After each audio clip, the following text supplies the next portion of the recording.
Hi, everyone, and thank you for joining us today for Business Continuity, Addressing Remote Work and Security Concerns. So we have quite a lot to cover, so we'll get started.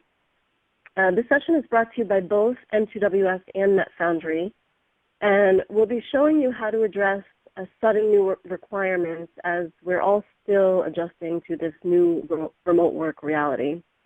This is also a really crucial time to make sure that all business continuity and DR procedures are in place, so we will be providing best practices for that as well. Please ask any questions during the webinar, and we will hopefully get to those at the end of the session. And if not, we will be sure to get back to you individually. Okay. So I'm really excited to present our host today. Both presenters have an enormous amount of experience and a proven track record as tech leaders and as delivering cutting-edge products as well. Sebastian Straub, he's a Principal Solutions Architect at N2WS, and he has extensive experience specializing in enterprise security and identity management solutions. And he's helped many, up to thousands of N2WS customers successfully back up and recover their mission-critical workloads on AWS. And I'm also very excited to introduce Greg Shields. He is the director at NetFoundry. He has over 20 years of experience in sales engineering and product management in the IT industry. And he specializes in many sectors, among them network security, fintech, zero trust networks, security industries, optical networking, and much, much more. So again, really a lot of expertise here today, and very, very excited. And before I pass it off to these guys, I just wanted to start a quick poll, and all of you should see that on your screen right now. And this is really just to help us understand how the coronavirus has affected your business concern regarding business continuity, DR procedures, and general security preparedness. So we'd really love to know if maybe you're very concerned as your team is working remotely and you feel very unprepared, or maybe you're just a bit concerned as there are just a few weak spots that are being exposed, or maybe you're not concerned at all, and hats off to you, that's great, and maybe you're just not sure. So please let us know. And with that, I will hand it off to Sebastian. All right. Thank you very much, Jessica. Yeah, pleasure to be here.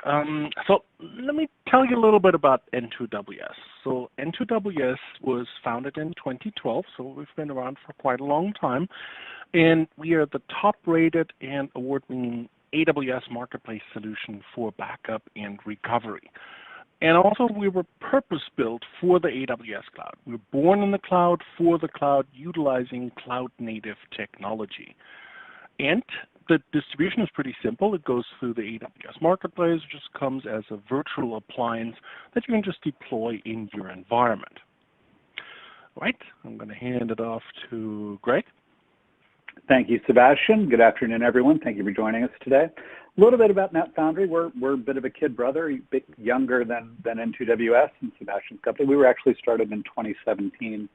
And we have sort of a neat story. We started out of a innovation contest that was held by Tata America, Tata Communications America, and they recognized that innovation frequently within the confines of big telecom with its bureaucracy and administrative overhead can stifle innovation, and it prevents it from happening.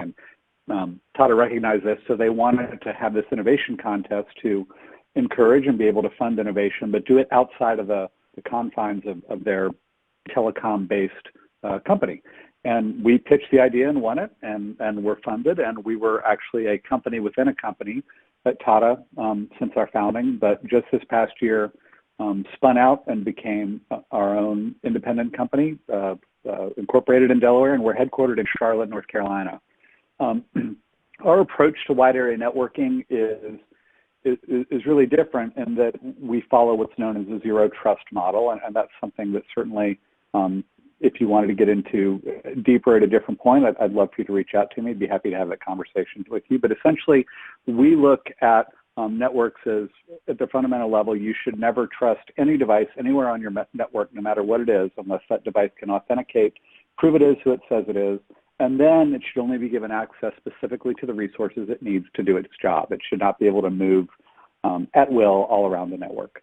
And that model of network security that is enabled in the cloud, like ours is, enabled in AWS, it has recently started being tracked by Gartner, and there's been a term coined for it known as Secure Access Service Edge, or SASE, and that really describes what many, including me, see as the inevitable convergence of wide area networking technologies and security all under one umbrella, and that's known as SASE, and that is the model that NetFoundry follows. Much like N2WS, we are native on AWS in addition to many other clouds, but we are native in AWS, and we're in the AWS marketplace. You can check us out there. Also built up and created in the cloud. We're a cloud-native solution, and we have a global presence. We have folks scattered all over the globe: Singapore, India, Philippines, Eastern Europe, Western Europe, UK, and South America and North America. So the NetFoundry solution is global and available to customers pretty much anywhere around the globe. So we included this comic, and a brief disclaimer: we certainly don't intend to make light of the current situation that we're all facing all around the globe. However, I think it is reasonable to state that what happened really did hit like an unexpected wrecking ball. It was instant and devastating. And companies that had not really thought about what digital transformation meant and how they needed to look at it were probably some of the ones that had the hardest time being able to pivot to the new reality of their workers being scattered all over the globe, or at least all over the map at their own homes, as opposed to in their offices where we would expect. And when we think about digital transformation, it's a term that gets tossed around a lot. But at the end of the day, what I think it's come to mean for most people is beginning to leverage cloud software, cloud resources, cloud infrastructure, cloud platforms to really enable an agility and an ability to have foolproof and guaranteed access to your data that come with putting those resources and leveraging tools that are available in cloud-based models. And like I said, companies that hadn't been looking for how to start enabling their applications, their workloads, and their data to be cloud native and reach via cloud resources are probably some of the ones that are struggling the most to deal with our current situation, having to really rethink where our employees are from the perspective of their security and their safety. So some interesting figures here that we pulled up. Most of them are from a Gartner report on business continuity, and interesting may not be an adjective that really does it justice. Sobering, I think, is probably the better adjective to think about it. And out of all the companies that have been impacted by COVID-19, just 12% were highly ready for something like that happening, which is an astonishing number. In this survey, they found out that 42% of companies experienced some kind of a data loss event that resulted in downtime over 2019. A business continuity plan, 25% of companies are beginning to develop their very first business continuity plan, and we've seen that in response to COVID-19.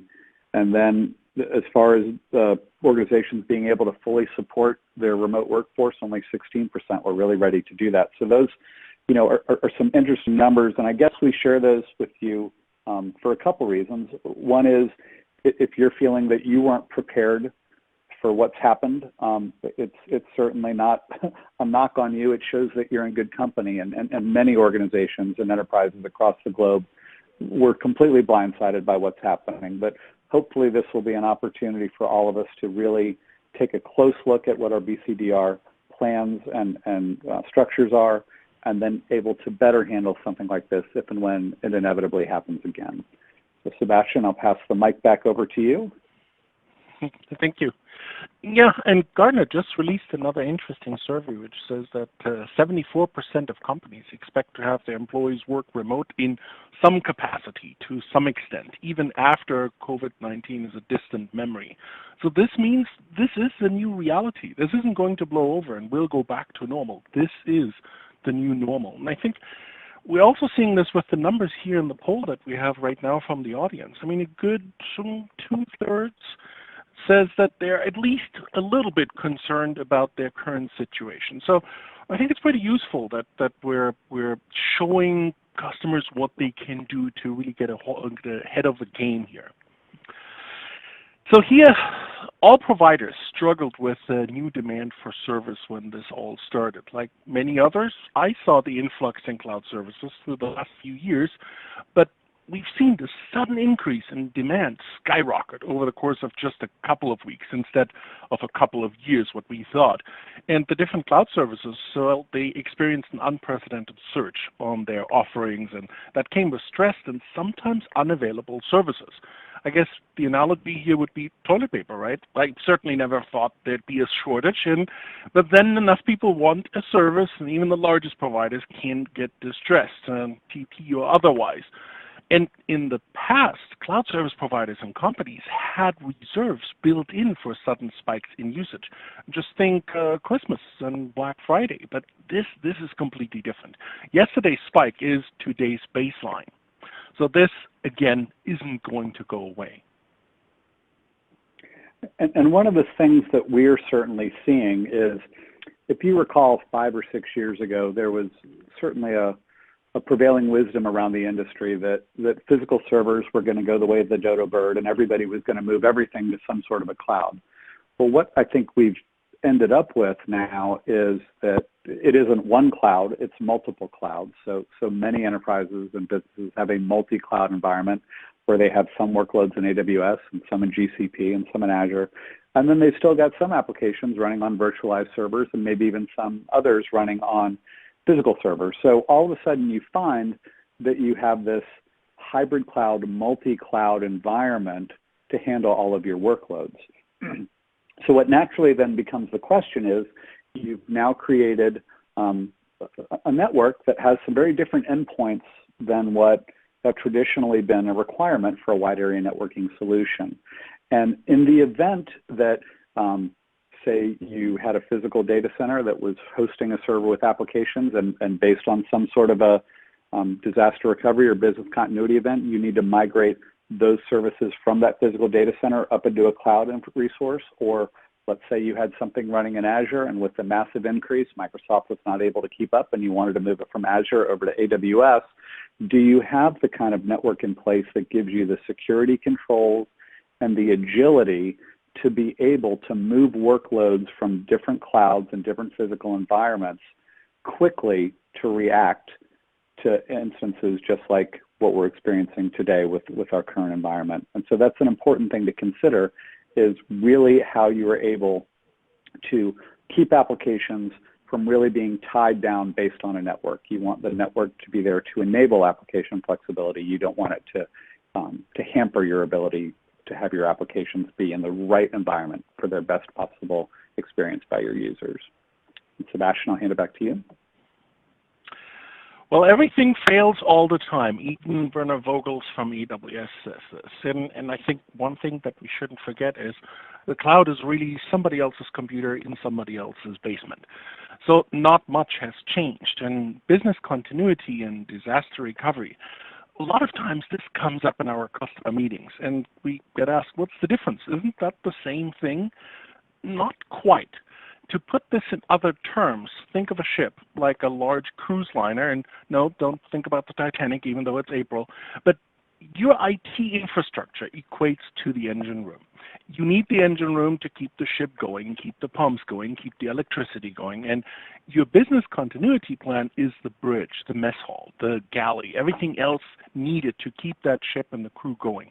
And once your IT operations are back up and running after a disaster, what's the plan to communicate that to your workforce? How do you get them going? How do you stay connected to your customers? So all of this is of tremendous importance as well. Trust me on this, you do need both.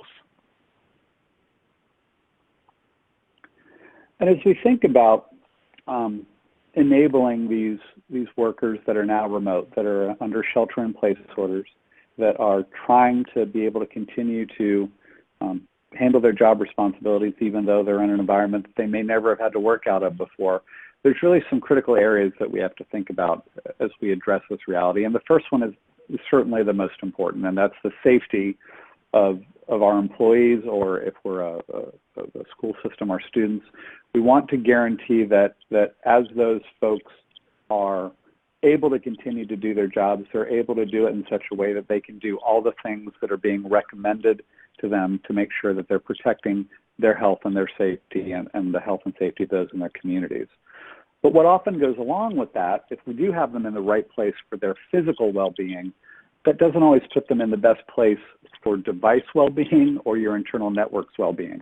So we really need to look and figure out if what we're doing to enable our remote workers to continue to do their jobs as they are now no longer in the office, but spread across geographic areas, are we doing all the things to protect both the device that they're connecting to our networks and then protect our corporate networks from stuff that may be on their device, particularly if their device is not one that has been allocated to them by the business, right?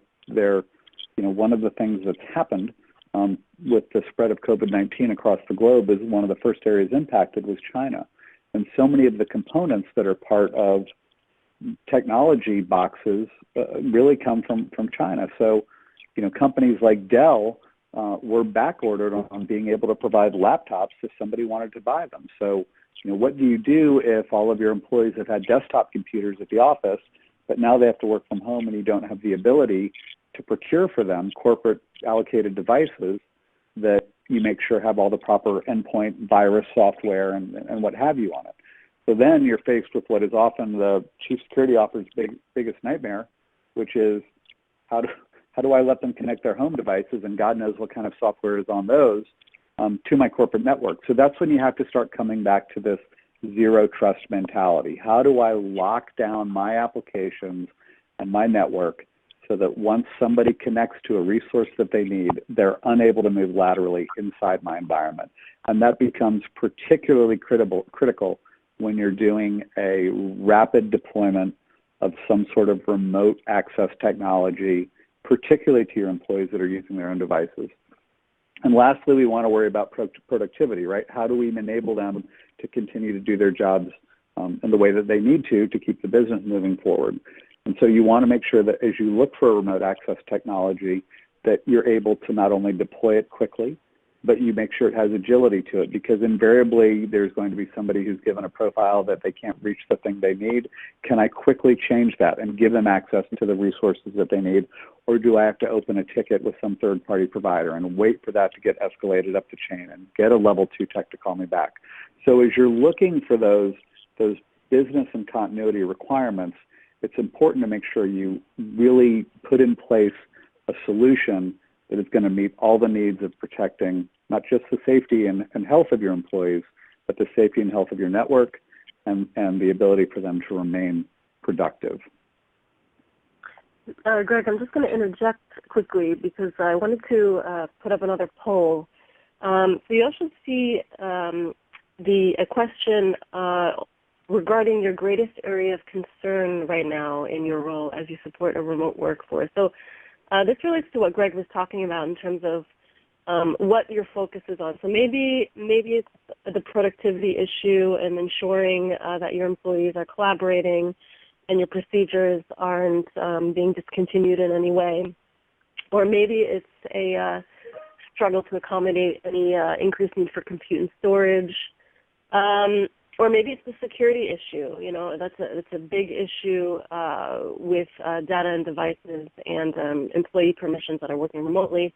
Or perhaps it's vulnerable endpoints as a result of tools that are not optimized for remote patching. So please do let us know. Thank you. Greg, back to you. Thanks, Jessica. So as we talk about the other challenges in moving to this model where enabling the remote workforce, one of the big ones that we've seen is existing remote access infrastructure really not being able to support this new larger community of remote workers. And what I mean by that is the constraint happens in a couple different places. The first might be that, let's say in your current environment prior to COVID-19, you had 25 remote workers, but the other 400 employees all were working out of corporate offices. Well, all of a sudden, when your population goes from 25 to 425, it could potentially tax the infrastructure you have in place. And when I say tax the infrastructure that you have in place, the one that everyone typically thinks of is, okay, well, what is my VPN concentrator that I have on site, my ASA firewall and my Sonic wall? How many licenses do I have for remote users, and how much capacity can it handle, and how many concurrent sessions is the processor available for? And that's what people kind of immediately think about. But what often isn't considered, but frequently becomes a bottleneck, is the internet connectivity that exists where that VPN concentrator sits. Because let's think about it. When all your users are connecting from home, if they're using a legacy traditional style L2 VPN remote access solution, it's like they've all of a sudden moved into the office. And now every bit of internet traffic they have is going to go through the corporate office's firewall, VPN concentrator, in through that internet connection, and then back out through that internet connection. And that internet connection may never have been needing to handle that amount of traffic at any one point. And then add to that the complexity of what happens if everyone's in the same time zone, and at lunch people stay on the VPN and go watch an episode of The Office on Netflix. That's really going to constrain your internet connectivity at the office. So what you need to do is you need to look for a solution that is going to most efficiently utilize that infrastructure that you have in place. And wouldn't it be great if all your remote users would only ever use that connection back into the corporate office just for the applications that they need to run that are hosted inside that corporate office?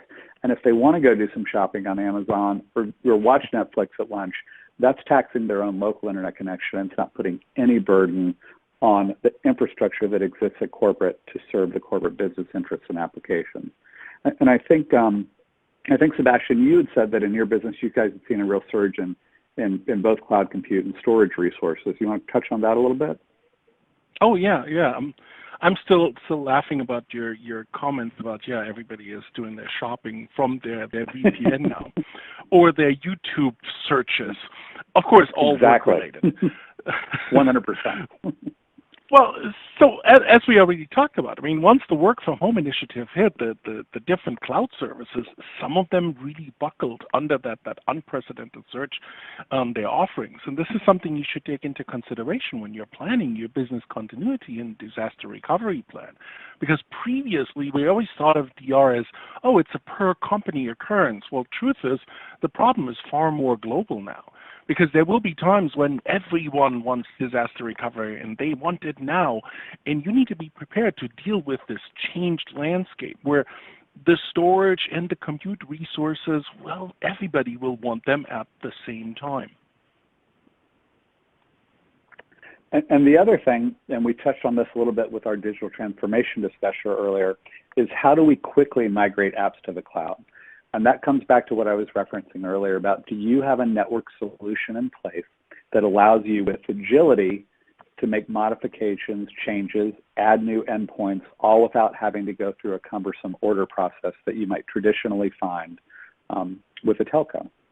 So, we talked about migrating apps from physical servers up to the cloud. We talked about migrating apps from one cloud to another.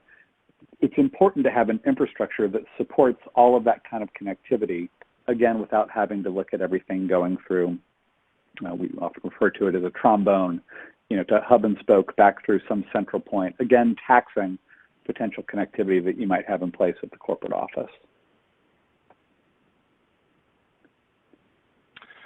So current disaster recovery challenges, I usually tell our customers, automate, automate, automate. I can't stress enough how important it is to automate as much as you can. You don't want to be the person having to push 1,000 buttons and 100 levers. And the more you do manually, the more things can go wrong. Make sure that the minimum steps are necessary to perform a failover in a true disaster. You don't want to start reading manuals when the ship is already sinking. And also, make sure you're well prepared for that disaster. Practice not only makes perfect, but it also keeps you safe and secure. and not only have a disaster recovery plan, but also perform drills. Seems self-explanatory, but this will then reveal gaps and problems with the plan that you might not have considered. And also with more teams working remote, security is absolutely paramount. I mean, we're seeing this right now from the votes from the audience. A good half of the audience is saying, well, security and privacy is one of my main concerns. So that's why clearly define the roles and access to those vital resources and backups. Everything is remote now, so there's no looking Bob the admin in the eyes to verify his identity. So it makes sense to really go above and beyond with how you define access to your resources.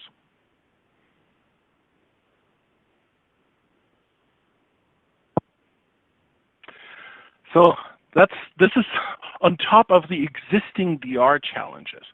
Well, one thing we already talked about this is you need to be able to get your data into play. So you want to meet your RPO and RTO. In the past, we always talked about, well, if your RTO is 6 hours, 8 hours, well done. But now with the advent of, especially of the cloud, you want to lower that number as low as possible.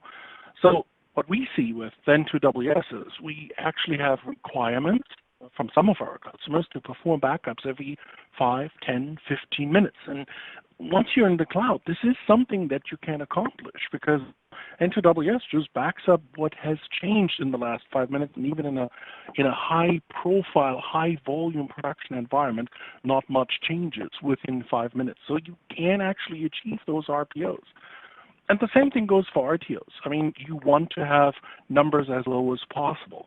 And with N2WS backup and recovery, we do have the ability to almost instantaneously recover this.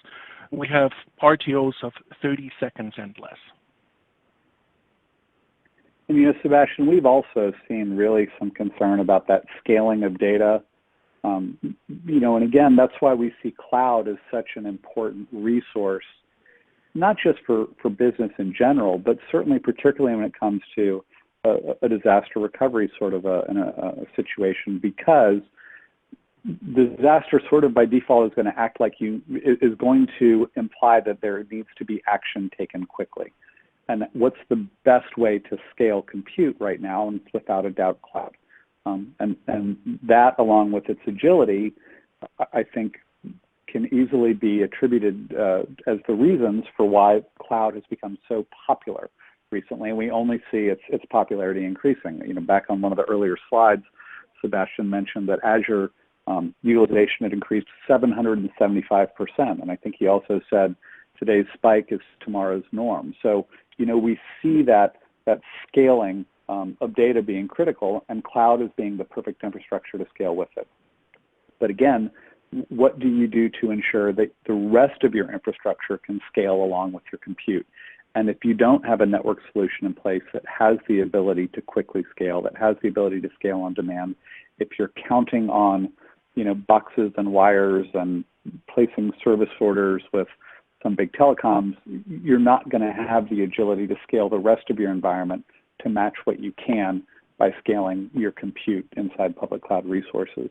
And so we would suggest that you would want to look for a solution like NetFoundry that gives you the ability to scale that network to match what you're doing with the rest of your compute environment. And, you know, it's interesting with cost of a secondary location, you know, I would have said 3 months ago, if you had asked me what that meant, I would say, well, you know, I assume that's when you would contact your data center partner and say, hey, listen, you know, my office, it's in Midtown. If there's some sort of a crisis out there, can I, you know, reserve for some set amount of months office space in that data center over there in Weehawken, so I can move my people somewhere that they'd still be able to have some office space. Well, you know, that wasn't an option with what's happened here. So now our cost of secondary location is really the cost of serving our employees while they're working from home. So all of these things, again, are actions that need to be taken after things have happened quickly that are sort of beyond our control. And these are all things that need to be considered. You know, how are you dealing with compliance? Are you being able to put testing together that's going to, you know, put some stress on your DR plans and do drills to simulate things like that? And all those become important things to consider as you're looking at coming up with your full DR plan. We put together what we believe are some best practices in regards to creating a business continuity and disaster recovery management plan. And the first one is really particularly critical. And whoever is responsible for leading this effort to develop this BCDR plan needs to make sure that they give everybody in senior leadership the opportunity to contribute with what their major concerns are. Let's think through a pretty simple scenario. If you have a chief revenue officer for a company, it's a safe bet that his primary concern might be something along the lines of, I need to make sure that all of my salespeople have reliable, consistent access to the tools that we have to enable them to interact with their customers and prospects and continue to do their job. And that might be that person's major concern. But then you might move over to your chief security officer. And in her mind, the biggest concern that she has is if we're all of a sudden enabling all these people to work remotely, what am I now attaching to my network, and how is that going to impact the security and performance of it? So she wants to make sure that as we enable remote access, that we make sure that all of those people are not going to be doing anything to compromise the security and integrity of our existing infrastructure. So by giving everybody in leadership the opportunity to let you, the person planning this BCDR plan and playbook, the opportunity to know what their concerns are, you can guarantee that everybody's concerns will be met and nothing will be missed. And when you assemble a committee to deal with, working on this plan and constantly making sure it's updated and relevant and meets any changes that might take place within the business, that committee should have membership and representation from each of the major organizations within your group. So again, from with sales, perhaps within facilities, perhaps within support, perhaps within security. You want to make sure that that committee represents all those different groups well and meets on a regular basis to make sure that the plan is functional and up to date. And then lastly, everybody that's on your staff should have access to any resources that they would need to understand what the BCDR plan is and how it impacts the way that they do their job, and what tools are available to them to deal with the new situation of how the company is having to function with this rapid requirement for change. So these are some best practices that we would encourage you to consider as you're looking at your BCDR plan. Set it and forget it. I was just talking to a customer a couple of weeks ago, and they were on a really old version of N2WS. And when I asked, well, how come you never updated it? His answer was, it's because it worked so well. I never thought about that I need to change anything. So this does happen quite often. So what you're seeing here right now on the left side of the screen, this is what AWS, the cloud provider, actually gives you. Amazon EBS snapshots, very fast, very efficient, durable storage, some Lambda scripting, and then of course all the different regions. I mean, there's 22 regions with different availability zones. But on the right side of the screen, this is where N2WS enhances your experience in the cloud. We give you a very intuitive user interface. So usually joke around, but I can teach that to somebody in less than 30 minutes. An easy dashboard, which gives you quick overview of what you're backing up, how much those backups cost you. Recovery scenarios, and we'll go into a little bit more depth in that in a moment as well. This allows you to orchestrate, to pre-plan, have a playbook on what a recovery should look like and how it should work. And then also VPC backup, which means we're going to back up not just the content, but also your network configuration. And we have the ability to archive your data into S3, into Glacier, so that you are free from considerations, oh, it's probably too expensive to perform backups, because you can use much cheaper tiers. And as Greg already mentioned, auditing and reporting is extremely important. And this is something that N2WS can provide you with as well. And also application consistent backups. If you're backing up database servers, you want that. And you also want to have, you don't want to give up the granularity of being able to perform file-level recovery, because sometimes it's just a certain file or a folder that you need out of your backups. So you want to be able to be very flexible how you want to recover your environment. So using N2WS, a couple of things that we should probably mention that you want to take into consideration. So cross-region disaster recovery, because if there is an outage in one of the different regions, you always want to be able to fall back on a different regions, perhaps even on a different continent. And you also want to have that cross-account disaster recovery, because well, even worst case scenarios can happen. If you want to sleep well tonight, don't Google the words CodeSpaces. CodeSpaces is a company which went out of business within 24 hours because, well, somebody hacked, somebody compromised the AWS account, and even though they performed cross-region disaster recovery backups, their data was gone. And you want to have the ability to have very flexible RPO and RTO. This is what I was talking about earlier. Why not perform backups during business hours every 5 minutes? So if something really terrible does happen, I'm not going to lose much. And then I can have the ability to fall back on maybe backups every 6 hours, 8 hours outside business hours. And also that near zero RTO is important to get this back into play when something terrible does happen. We also support multi-tenancy, which is important for managed service providers. So you want to have the ability to offer this as a service to your customers. And then they can retrieve their own reports, their own notifications, their own logs. And something that we mentioned as well about predefining who has access to what. That's the defined roles. N2WS does support identity providers, such as Active Directory Federation Services, Okta, Ping, OneLogin, you name it. Anything that speaks SAML is going to work just fine. And also that scalability that Greg was talking about earlier is very important here because N2WS has the ability to grow with you. It doesn't matter if you're backing up 5 instances or resources or if it's 5,000. N2WS has the ability to grow with you as you require more resources. DR drills. So this is something that you want to be able to automate as well. You want to have the ability to actually perform these drills and then have some sort of proof so that when you have an auditor, you can actually say, yes, I did perform the drills that I have to do. And you want to be able to restore anything. So it doesn't have to be your entire environment or an entire resource. As I mentioned, sometimes it's just certain folders and files. Tagging is quite important as well because sometimes I might not want to use a user interface, especially if I'm dealing with thousands of resources. Wouldn't it be much easier just to simply tag what I need to have backed up, and then the backup solution, N2WS, will just simply collect that information based on the tagging. And the VPC cloning, that's going to back up your VPC settings, your routing tables, your security groups, everything that I need to just simply recover the entire resource. Because content is important, no doubt about it. But, well, when I do perform a recovery, imagine it's an on-prem server. If I do a recovery, but I'm not going to give you any cables, no routers, no switches, no connectivity, that's not going to do you much good. So the VPC cloning, to be able to clone all of those settings into other regions and into other accounts, is extremely important. And the recovery scenarios, well, that gives you the ability to actually perform a playbook. You can already predefine how do I want something to be recovered and in which order do I want these servers to spin up. Because you know how it goes, sometimes some servers have to spin up before others. And this is exactly what this allows you to do.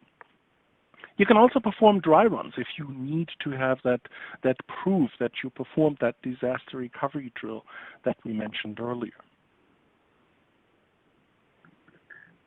And part of NetFoundry's approach to dealing with BCDR is really kind of summed up in these 4 different pillars, we like to call them. And we've certainly touched on a couple of them here and there, but I want to get into a couple of them a little bit deeper. We've talked about the agility, right? NetFoundry has done for private networking what Amazon and Microsoft through AWS and Azure have done for compute.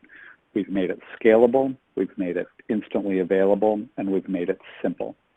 And that's a very important differentiator between us and many traditional wide area networking and remote access solutions.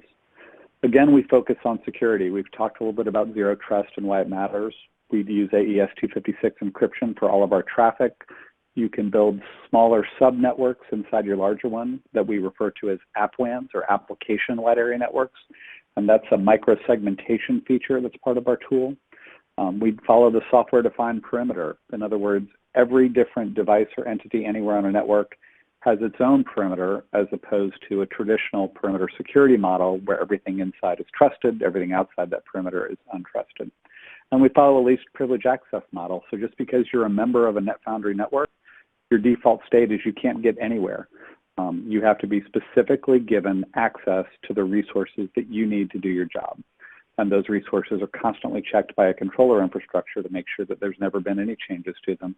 And that, again, those resources are only made available after authentication. And authentication happens to a different device than terminates your connection. We do some neat things with performance. One of the many reasons that many enterprises today are looking to replace traditional layer 2 VPN solutions really comes around performance. Because if you think about a traditional remote access session, when you make that connection to whatever device is terminating that remote access connection, SonicWall, ASA, Checkpoint, Meraki, what have you, a static path across the internet is stood up and it stays in place until you take that connection back down. We're able to use multipath across the network. So we can do the same thing that QoS would have previously done on an MPLS network, where it dealt with contention by giving priority to certain packets that would be identified at your router on your prem in your office. When we see contention inside the public internet in between our infrastructure, we take those paths out of play and move traffic over different paths that are performing better. So we can really improve performance over traditional VPNs anywhere from 2 to 5 times and sometimes even more. And then again is the simplicity that comes along with a platform that's completely managed by a portal or command line and has API compatibility. So if you have other platforms that are running in your environment and you'd like those platforms to talk to NetFoundry's platform, that's all available through our API connectivity as well. So now I think Sebastian is going to give you all a demo of the N2WS platform. So Sebastian, take it away. All right, that's my favorite part, demo time. All right, I'm going to go ahead and share my screen, and what you're seeing now, that's the dashboard we were talking about earlier about N2WS. So when I log in, I can immediately see how many backups did we perform, how many disaster recovery backups, how many archives, and more information as well, because I can see how many accounts, how many policies, how many snapshots do we have, and also how much money am I saving using this utility. So here under cost savings, I can see that's what we call resource control. It's estimated that the industry wasted about $14 billion in 2019 by running instances that weren't actually needed, such as development instances that might not be needed during business hours or after business hours. And with N2WS, I can completely automate this process. And I can also then see how much money am I saving using this functionality. Under the Cost Explorer, I can see, well, backups. How much do the backups actually cost me? Because you don't want to have a rude awakening during your next AWS bill to find out how much money you're spending on these backups. And you can also drill further into the details. So if I want to see how much each of the policies is going to cost me, I can do that. I can also change the reporting period if I just want to see what the backups are costing me, let's say for the duration of 3 days or a week. If I drill into the policies, I can choose, well, how often do I want to back up a target and what type of services do I want to back up. I can back up an entire instance, which will also include the volumes and all the metadata, all of the network configuration. I can back up volumes, RDS databases, Aurora clusters, Redshift clusters, DynamoDB tables, and of course also Elastic file system. And then I also have the option to perform disaster recovery backups, as we discussed earlier. And it's very simple. All I have to do is I choose which regions I want to use for my disaster recovery. And if you're paranoid and you're saying, well, what about multiple region outages? Well, we have that covered as well, because all you have to do is just simply choose additional regions to perform those backups into. Down here, that's the ultimate peace of mind. That's that cross-account disaster recovery backup, which means we're going to create a backup of the data in a completely separate, unrelated AWS account. And you don't have to worry about the KMS encryption keys because we manage all of that for you on the back end completely transparently. Here on the far right side, you have the lifecycle management. This is where you can choose how many backups would you like to keep in snapshots. That's your rapid recovery. We're talking about recovery at near zero RTO. But then past that point, well, I might want to start archiving the data into S3 for a certain number of months, and then eventually probably I want to move it into Glacier as well if I want to keep it for a really long amount of time. Down here, I also have the choice between the different storage classes that we use. Within S3, well, we have the option to use standard. That's a 50% savings compared to snapshots. Infrequent access, that's a 75% savings.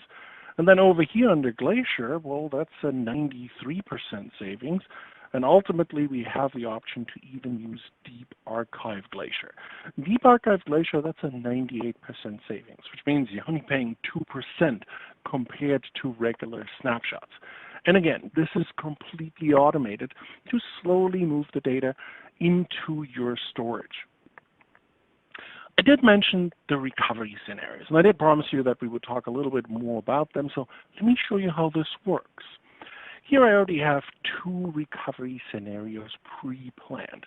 The first one is a failover of my production environment from Virginia to Ohio in my primary AWS account. And right underneath it, that's an even worse case scenario. That's also a failover from Virginia to Ohio, but we're also going to fail over into another secondary AWS account. So that's really the worst case scenario. When I take a look at these playbooks, then I can edit this. I can choose, well, where's this data going to end up? What's the destination AWS account? What's the destination region? And over here under recovery targets, I can then choose, well, which instances, which resources do I want to recover? In my case, it's only two because it's a lab environment, but you get the gist. So this is really useful if you're recovering a large amount of resources. Here you can choose in which order they will spin up, and you also have granular control over each and every resource, which means if I want to configure this, I can. So I can make changes to the instance type. I can make changes to how I want to place this. Do I want to place this into a different VPC? I can do that. Maybe I also want to place it into a different subnet. And you can make these changes for each and every resource that you have. Once you configure all of this, then you can just simply kick off that entire recovery by clicking one single button. So we're going to execute your playbook. Let me show you how this works. So over here, we're in North Virginia, and some of my servers that we just looked at, my file server, my multi-volume instance, they live here happily. But now let's say what happens if North Virginia fails, which has happened before. So my plan is to fail over into Ohio. And as you can see right now, I have no instances here. So now let's run that scenario. So I'm going to click on this. It's going to say which one of those backup sets that you have would you like to run. I'm going to choose the most up-to-date. I'm going to click on recover. So you want to do this right now, right in front of everybody. Sure, why not? What's the worst that can happen? All right, so now that recovery is currently in progress. And I can even show you what that looks like in my EC2 console. All I have to do is just simply refresh that screen. You can see those instances already spin up. That's that near zero RTO. Now, it's still impending, and it's probably going to stay like that for another 20, 25 seconds or so. The beauty of this entire process, of course, is that I didn't have to start puzzling anything together. I just simply chose resources, and they will be recovered. Especially if you're dealing with multi-volume instances, you don't want to start figuring out, so which volume goes with which server, and which devices should I be attaching them to. This will just process that all at once for you in a single go. Now, of course, if you want to be a little bit more selective, you can do that as well. So under the backup monitor, I can choose specific resources, and I have different options how to recover them. So I can recover an entire instance, make changes to that. I can recover specific volumes, again, make changes to that. And Explore even allows me to perform that file and folder level recovery, so that sometimes I can just recover a certain configuration file or that really important PowerPoint, that really important Excel sheet. You know exactly the scenarios I'm talking about. So that's a quick overview. So I'm going to hand it back now to Greg. Thank you, Sebastian.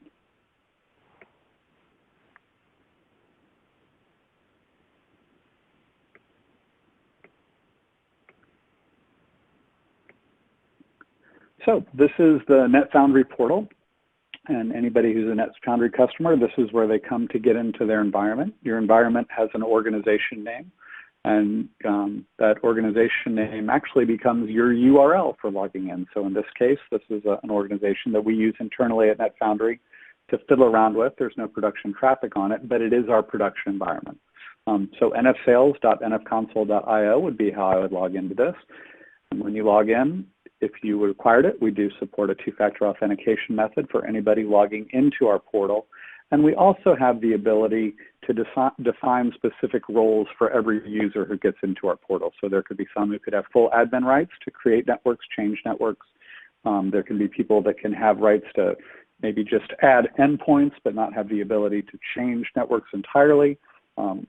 You could have just read-only. So you've got the ability to give a very granular control level to each different person who's accessing this portal to control the network. So when you log in, what you see is really an example of the building blocks for a NetFoundry network, as well as some useful information that tells you what's going on with your network. And these building blocks are these tiles along the top up here: gateways, clients, groups, services, and app lands. And what we define each of those things are is as follows. A client is very straightforward and easy to understand. A client would be a laptop, a desktop, a tablet, a smartphone, some kind of device that's going to be making an outbound request to try to get access to a resource that is an application, a database, a file share, a VDI environment, something along those lines. Gateways are what we would install on the server, virtualized or cloud server, physical server, what have you, that is hosting that application that a client is looking to be able to access. And what's cool about the gateway software is that not only does it protect and make available applications as defined in the management portal here on the server where that software is installed, but it can act as a virtual customer premise device, or BCPE, so that any other devices that are on the same subnet as the device where our software is installed also can be made to be part of a NetFoundry network and have access to them very granularly controlled about who can access what. Groups are just a nice way if you have clients that are all sort of the same style, like let's say they're all salespeople and they all have access to the same application. You can lump them together in a group. So as you're building out new micro-segmented networks, what we would refer to as app lands, you could just drag that whole group over into your new app LAN as opposed to having to piecemeal it one by one. And then services are when you go about enabling a client to reach a service that's sitting on or behind a gateway. And they look a lot like firewall policies. There's an IP address, there's a port, there's a protocol. And when you enable that service, you assign that service to a gateway. And then now you've got your services defined, your clients defined, and your gateways defined. You can take those three things and put them together in a bucket and hit launch, and now you've launched your app LANs. And you can have multiple app LANs all inside of a single network to really micro-segment out and granularly control who has access to what. Below these tiles across the top, you can see a network event timeline. So anytime somebody connects with their client or makes a change to a service or adds an endpoint, all of that takes place in the network event timeline. And you could dig into those more granularly down here in this very more larger view. And if you wanted, you could download all of those network events as a comma-separated value spreadsheet, and we store them for whatever kind of a metric period you would need, anywhere from the last hour all the way up to the entire time that you've had your solution. Also on the network dashboard, we can see how much bandwidth we've utilized, how much data we've utilized, and that's important because, as I mentioned, we stand up our infrastructure inside AWS, and so there is an egress data charge that's part of our service that you need to be aware of. We pass that through to our customers. We can see the network utilization down here on a more of a graph level, so you can see in the last 7 days how much of that network is utilized. And down here you can also see your top endpoint usage, and that's received and sent, and also whether you want to look at gateways or clients or everybody. So this is a lot of good information just right here at the top level in your dashboard that tells you exactly what's happening anywhere on your network, and you can dig down much deeper into that to get a far more granular level, particularly about utilization. So I think, Sebastian, I will stop there, and then we might want to use the last 5 minutes to go through our last couple slides here. Wow, really exciting stuff. I just love your product. Thank you, Sebastian. So to wrap up, two more slides about our respective companies. So N2WS is trusted by a wide spectrum of customers, from small scale to extremely large scale companies. Many different verticals, even on this slide alone. Healthcare sector, which is more important than ever, financial sector, government sector, higher learning, they all trust N2WS to preserve and manage their data backups. And N2WS currently protects over 5,000 unique AWS accounts, hundreds of thousands of instances, and more than 13 petabytes of data. If you're anything like me, you can't even envision what 13 petabytes of data is like. So just to give you an idea of how much data a petabyte is, there's 1 million gigabytes in a petabyte, and the entire Library of Congress, that's about 2.5 petabytes. And all the pictures of Facebook, that's another 2.5 petabytes. So as you can see, 13 petabytes, that's quite a bit. So all of that, we do protect and allow that near zero RTO.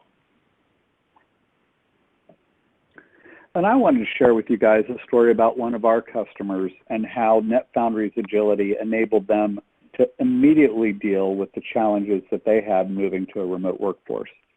This is a link that was put up, or a post that was put up on NetFoundry by the Chief Executive Officer of a company called Integro Technologies, which is based in Salisbury, North Carolina. And Sean's the CEO, and he became a NetFoundry customer at the end of 2019. And he started doing with NetFoundry because his company builds these devices that sit on assembly lines. And what their devices do is they use high-speed digital imaging cameras and high-speed computers to take digital images of things being manufactured and then compare those images against reference diagrams to ensure that what's being manufactured is within tolerances and spec. This way, that component, before it becomes part of a larger component, is guaranteed to be correct and not cause a failure in the bigger component. And so Sean was looking for a way to manage his devices that sit on the prem of these manufacturers, and he partnered with NetFoundry to build that out and enable his employees to get into those devices that they provide to their manufacturers, who are frequently in places where internet connectivity is not great. If you wanted to try to do dedicated WAN connectivity, it would be prohibitively expensive.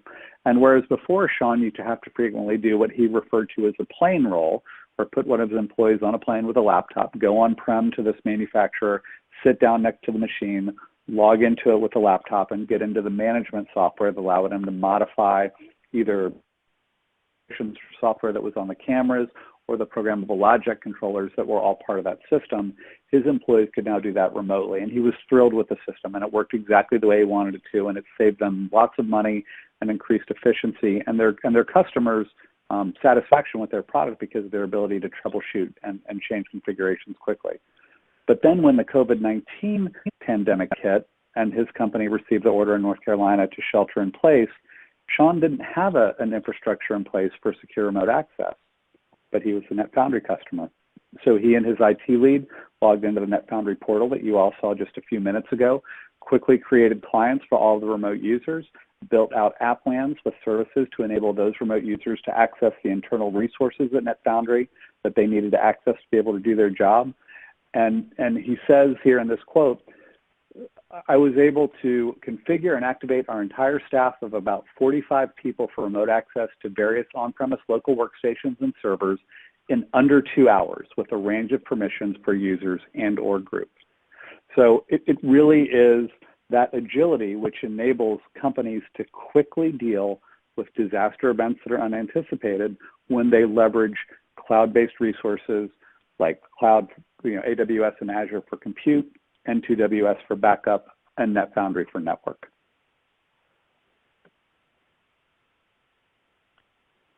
Okay, wow, thank you guys.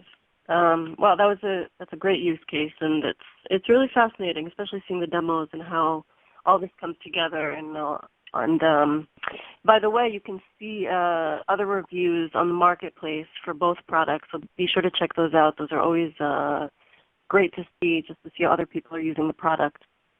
So just a few final points. You can spin up both NetFoundry and N2WS free versions today. You'll all be receiving those links on the attachments. And as always, Again, this was a very short presentation, and we're approaching the 60th minute, so we don't have time to get to everyone's questions. We will contact everyone individually and make sure those questions are answered. But we also do provide one-on-one demos because easily both demos can take over an hour to showcase all of their capabilities. So if you do want that white glove install or white glove upgrade or white glove Q&A, please just pop a comment in the questions or email us. And we are here to help and to really use this time period as an opportunity to make sure that your systems and your data are secure. So with that, thank you everyone for your attendance. We had a wonderful turnout and an interactive crowd, so thank you. Thank you for your poll answers and for spending your time with us. And that's it. Sebastian and Greg, would you like to sign off? Yeah, Jessica, thank you, and Sebastian, thank you. Lovely to spend time with you. And folks, I'm on LinkedIn. If there is additional information that you'd like to receive about NetFoundry, please feel free to reach out to me there or connect with me, and I'd be happy to chat with you about it. And thanks again, Jessica and Sebastian.